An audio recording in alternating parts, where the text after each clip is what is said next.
At the end of the Second World War, China stands devastated. Millions are dead, inflation is out of control, and the communist and nationalist armies are sharpening their swords and preparing for civil war. But there are hopes to avoid such a clash.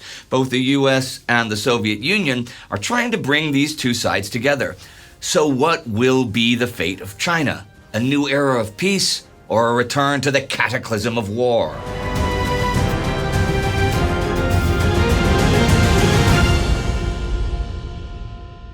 I'm Indy Neidell. Welcome to our coverage of the Chinese Civil War as part of our series War to War, where we follow the wars that wouldn't end within a Cold World War, the beginning of the digital age, the atomic age, and the space age, when we began to replicate our minds electronically, gained the power to end our very existence as a species, and discovered that we truly can reach for the stars.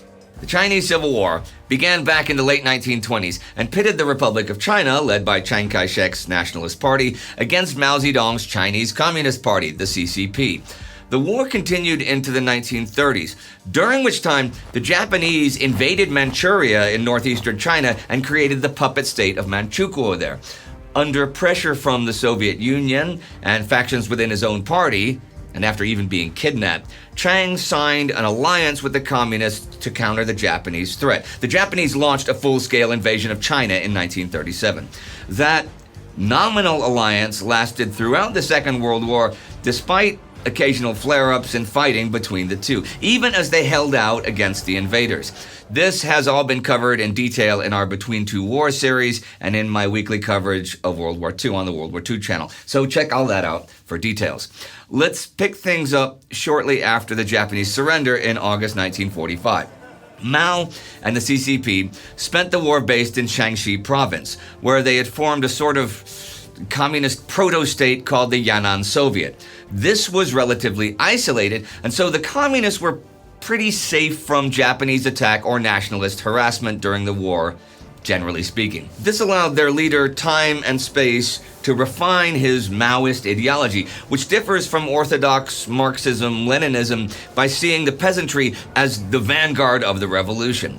He was also able to reshape the party around his persona, eliminate internal dissent, test out policies like land reform, and develop his propaganda. By war's end, the CCP had also established nearly 20 smaller base areas across northern and eastern China, spanning across provinces from Hebei south to Zhejiang. These bases functioned as communist islands within Japanese-occupied zones.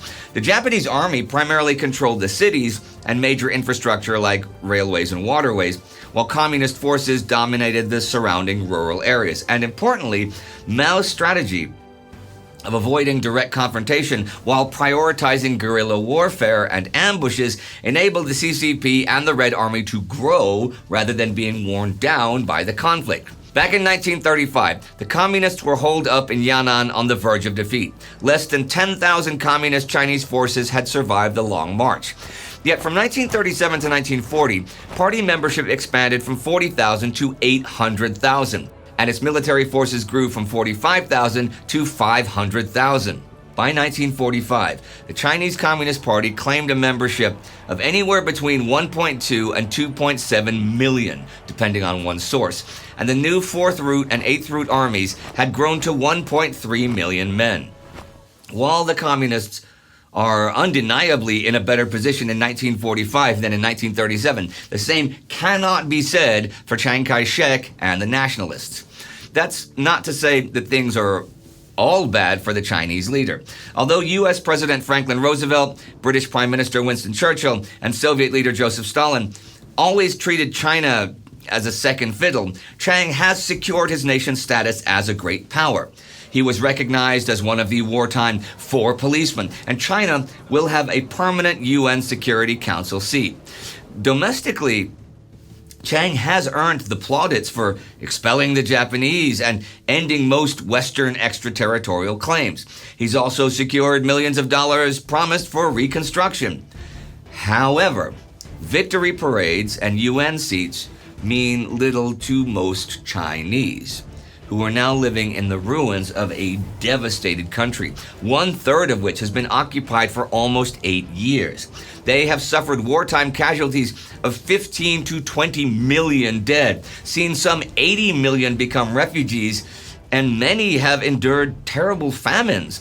Life is undoubtedly worse than it was in the 1930s. The slowly expanding technological and industrial infrastructure of the previous decade was destroyed, some 52% of the total in Shanghai and some 80% in the abandoned capital of Nanjing. The government had to operate in exile from the far southwestern hinterland of China, as its area of greatest strength and prosperity, Chinese eastern seaboard, was lost to Japanese occupation. Chiang's project of consolidation and unification was thrown into reverse gear. Wartime conditions encouraged corruption, black marketeering, and hyperinflation. Chiang takes most of the blame for this. Of course, he certainly wasn't to blame for the Japanese occupation of Manchuria in 1931, or the invasion of 1937, or the failure of rain to fall in 1942. But the Generalissimo himself did give the order to flood the dikes of the Yellow River in 1938, which, did hold back the Japanese, but also destroyed loads of valuable agricultural land. Chiang's government also empowered local strongmen for tax collection and grain requisition, leading to extortion. As life worsened for ordinary people, Chiang's officials, businessmen, and officers profited from corruption, while peasant recruits were press-ganged and brutalized by the Nationalist army, an army that often turned around and terrorized its own people. All of this means that when the end of the Second World War comes, Chiang is far more vulnerable to the communist threat. In August 1945, neither the communists nor nationalists are prepared for the rapid end to the war. Like most people, Chiang expected a lengthy campaign into 1946 or even 1947, envisioning U.S. troop landings in China to defeat Japan and solve his communist problem. But then, in August 1945, the U.S. drops atomic bombs on Japan on the 6th and the 9th, and Stalin invades Manchuria on the 9th and sweeps aside the weakened Japanese army. As Japan's surrender becomes imminent, both Chiang and Mao scramble to react to the new world. Outright civil war doesn't restart immediately, but Mao orders his communist guerrillas out from their base areas to seize as much territory and Japanese weapons as possible. In an effort to head this off, on August 12th, Chiang orders the communists, who are nominally at least under his command, to refuse surrenders from Japanese or from Chinese collaborators. Days later, the U.S. orders Japan no surrenders to the communists. The Chinese chief of staff, He Ying-shin, orders Japanese commander Yasuji Okamura to hold off the communists. Simultaneously, the U.S. moves 400,000 to 500,000 nationalist troops by air and sea to North and East China, occupying cities and towns in Anhui, Henan, Hebei, Jiangsu, Shaanxi, Shandong, and Sichuan provinces. On August 14th, Chiang throws everyone a curveball and signs the Sino-Soviet Treaty of Friendship and Alliance with Stalin. This grants the Soviets control of the Port Arthur naval base, lost by Russia to Japan back in 1905. Manchuria's status is the key part, though. The Western leaders had promised the region to Stalin at Yalta, and Chiang agrees to Soviet control for now, in return for a guarantee Manchuria will be returned eventually to him and not to the communists. Stalin also agrees to end military aid to the CCP. Making the best of a bad situation, Chiang believes he has at least secured Soviet neutrality in any forthcoming civil war.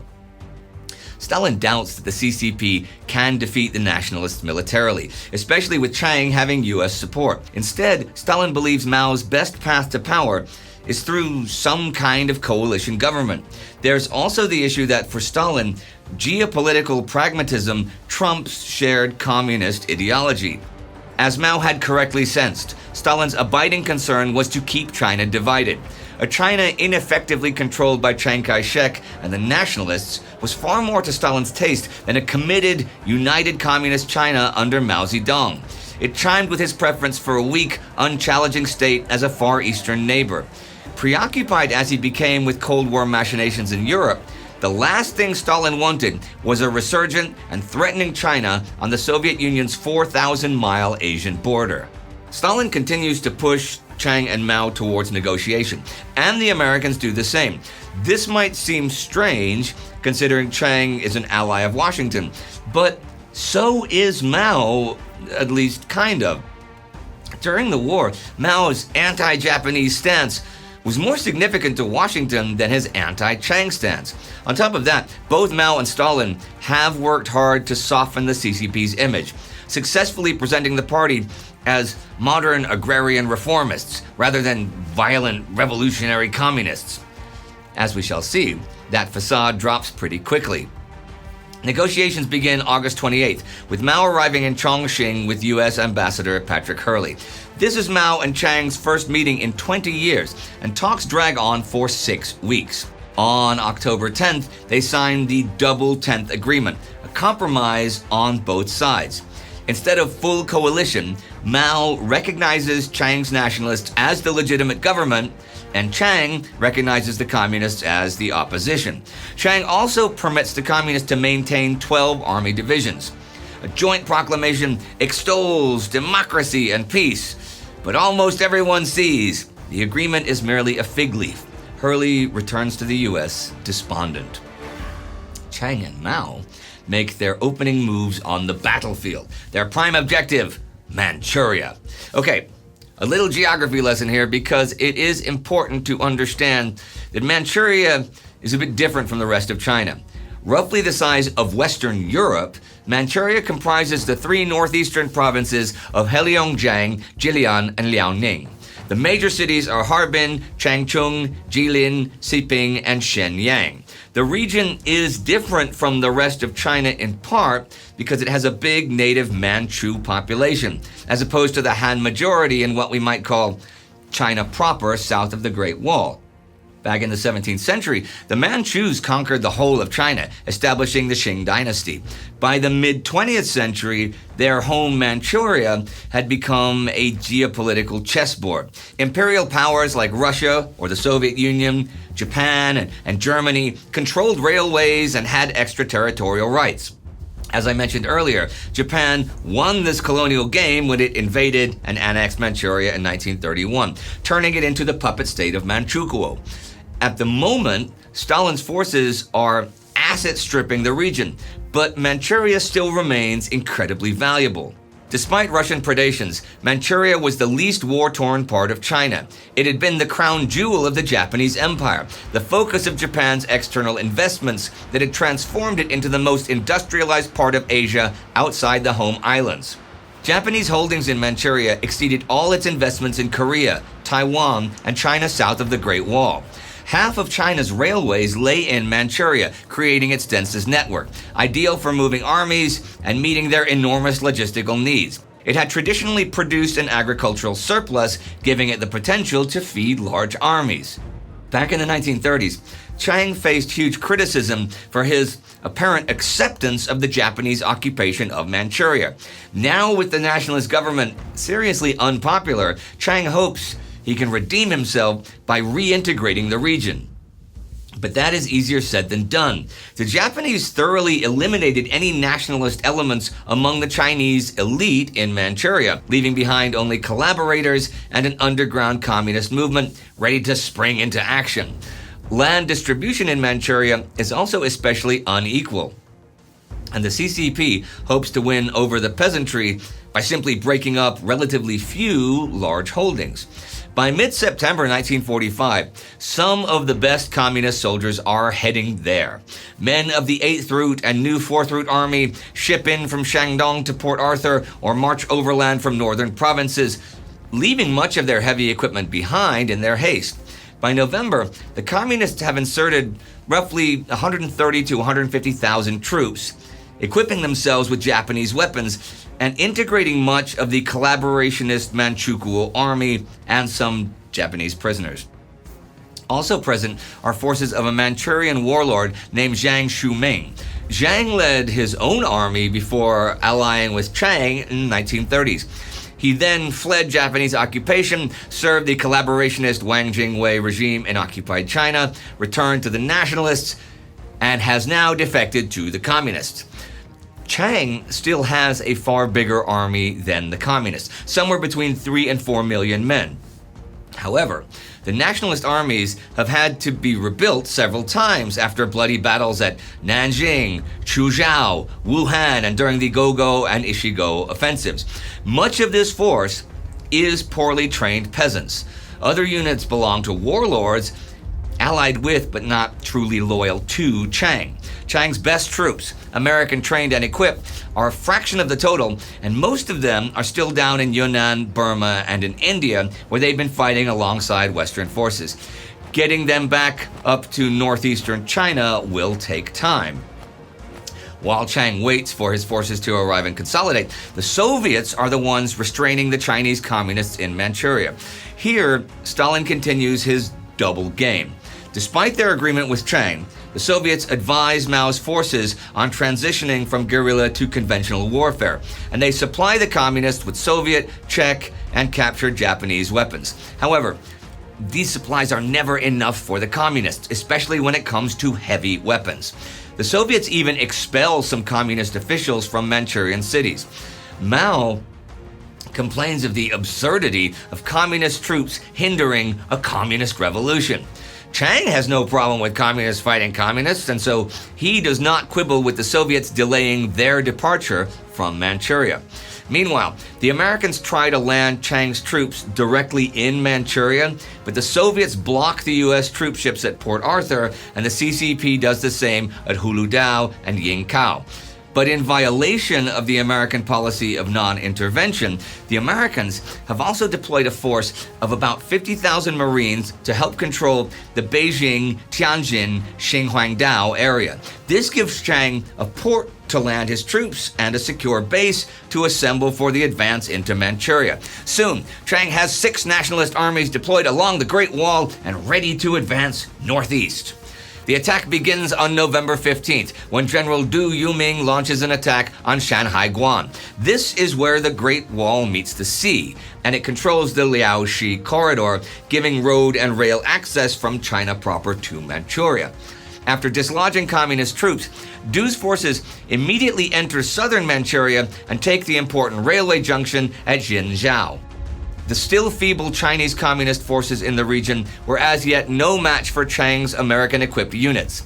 Chiang's strategy to take over the northeast, aided by the Americans and no longer obstructed by the Soviets, thereafter proceeded apace. During all this, U.S. President Harry Truman dispatches former Army Chief of Staff George Marshall as a special envoy to China for more peace talks in the nationalist capital of Nanjing. From December 23rd, Marshall meets Nationalist General Chang Chun and the Communist General Zhao Enlai, securing a temporary ceasefire by January 13th, 1946. Both sides agree to a new government, new constitution, and national assembly. However, the ceasefire lacks external enforcement and relies solely on mutual trust, something which is in very short supply right now. Unsurprisingly, the talks collapse, and Chiang's forces push further into Manchuria. As the Soviets withdraw, both sides vie for control of the cities. The communists briefly take Shenyang, before losing it to the nationalists in under 24 hours. On March 18th, the communists seize Siping, but the nationalists retake it after a month. On April 14th, the Soviets depart Changchun, and the Chinese communists capture it 4 days later. But again, after less than a month, the nationalists triumph there.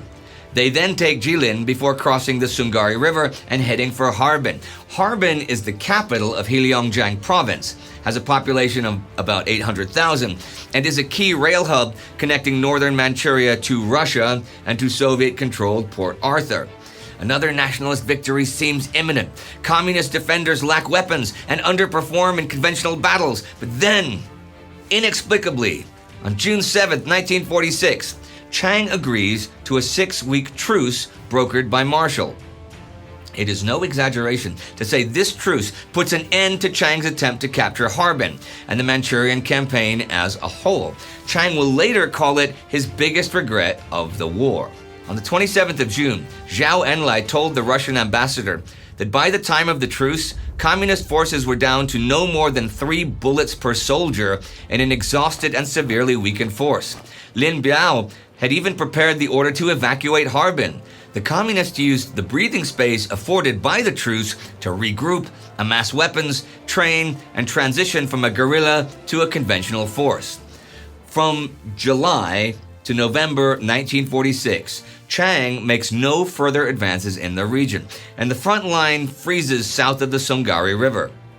Mao's forces are secure in northeast Manchuria, which the communist leader likens to a supportive armchair.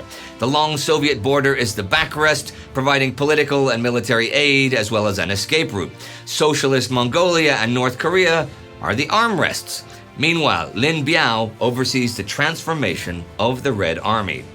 Lin's was a new army with new ideas. It was no longer simply the set of guerrilla detachments that had made up Mao's forces in the previous struggles against the Nationalists and the Japanese.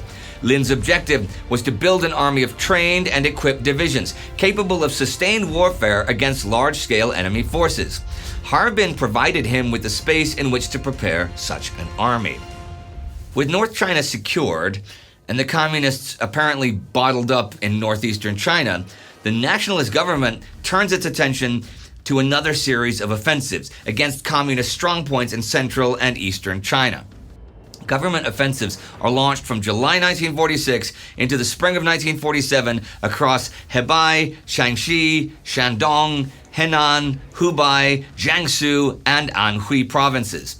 In the west, the government even captures the communist capital, Yan'an, in March 1947, which is a major propaganda victory for Chiang. A few months later, to luxuriate in the capture, Chiang Kai-shek flew into Yan'an and walked along the streets and into the cave dwellings where Mao had once lived. The Nationalists hailed this as a great triumph, which would be the prelude to their recovery from the loss of Manchuria. For a short period, the taking of Yan'an raised nationalist morale, and territorial gains were made in Shaanxi and neighboring provinces. But appearances are deceptive. Mao had been forewarned of the offensive by a nationalist spy and had instructed General Peng Dehuai to fight a delaying action south of Yan'an. This allowed Mao, his staff, and most of his forces to escape. This tactic, leaving behind empty cities for Chiang to capture, becomes classic communist strategy. As Mao puts it, Chiang thinks when he has seized the devil's lair, he will win. In fact, he will lose everything. We will give Chiang Yan'an. He will give us China. Let's return to spying for a minute. Pinpointing the Yan'an leak is really hard because Chiang's inner circle is riddled with spies. Sarah Payne notes that Chiang's German bodyguard, Walter Stones, passes information to the Soviets. She also points out that the nationalist commander in charge of the Yan'an operation, General Hu Zongnan, had a communist spy as his secretary. Michael Lynch goes further and claims that General Hu himself revealed the plans, and that despite his personal admiration of Chiang, the general had communist sympathies.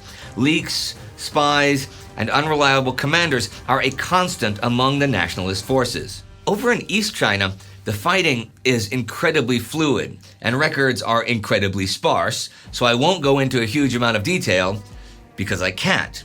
But it involves the nationalists chasing communist armies up, down, around, and in all directions. They do take a lot of territory, and they do inflict heavy casualties. They destroy a major communist base area in the Shaanxi, Hebei, Shandong, Henan region, and they clear much of the railway system in the region, including the east-west Jiangsu to Gansu line, the Jinan-Qingdao line, which was built by the Germans 4 decades ago, the north-south Tianjin-Pukou line, and the Beijing-Hankou line. They clear cities like Qingdao, Hankou, and Jinan. Advances in northern Shandong and northern Jiangsu bottle up a large communist force into southern Shandong. Further north, a pincer offensive clears the communists from Zhangjiakou, one of the few major cities that Mao had managed to take and hold after the Japanese surrender. But these actions show how slippery the communists are. Aided by leaks from Chiang's forces and by Soviet cryptography, they repeatedly break encirclements and flee destruction. After escaping, they conduct counterattacks and ambushes. When pushed from towns or railways, they melt into the countryside, resuming guerrilla warfare to harass the nationalists. They continue recruiting peasants and integrating militias. And unlike the nationalists, The communists are lenient to POWs. Those who surrender can expect to live if they take up the red banner. The fighting elsewhere also distracts nationalist attention from Manchuria, where they believe things will not resume until the spring. But Lin Biao has other ideas, and in November 1946, he launches a probing attack across the Sungari River.